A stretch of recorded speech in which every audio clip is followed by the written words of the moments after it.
I've returned here to the Paramount lot in front of this particular facade because this is where Olivia de Havilland shot the 1949 William Wyler film The Heiress with Mariam Hopkins. Gone with the Wind is celebrating its 75th anniversary this year, and Olivia de Havilland, who is now 98 years old, is one of the very last cast members who still survives from that film.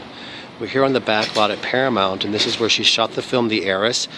The movie The Heiress is named for a story called Washington Square because that's where this takes place. And if you've ever been to New York City, near NYU, you see this building there, the original building. Of course, this is replicated here on the back lot at Paramount. We're here on the New York street, here in Hollywood, California. Many of you have probably seen these buildings many times in commercials and TV shows. They shoot a lot of Glee out here now that quite a bit of the show takes place in New York City. There's a key scene in the movie The Heiress that takes place in front of this building here.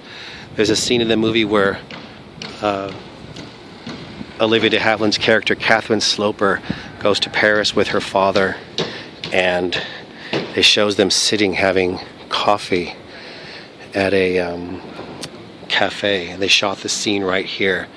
But if the camera had just moved over a few inches, you would see that they were very close to where they shot the scenes that take place in Washington, or in New York City on Washington Square. So Olivia de Havilland is 98 years old, living in Paris. We just lost her sister, Joan Fontaine, earlier this year. Also one of the great actresses from the 30s, 40s, and 50s. You might also recognize this building from the TV show Seinfeld. They shot the famous bread scene here, where George Costanza is up there dropping the bread down to Jerry on the sidewalk. Anyway, so here we are, Paramount Studios, Hollywood, California. It's a very, very busy day. They're shooting something up the street.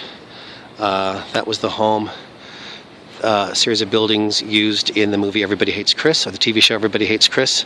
And that is actually stage 14 where they shoot the TV show Glee. You can see the opening, the door open there, and that's the Glee, one of the many Glee sound stages here on the lot. Of course, there's a great deal of history associated. Hey Bob, that's Bob Dilley. I used to work with Bob on the Arsenio Hall show, the original Arsenio Hall show. All right, signing off from Hollywood.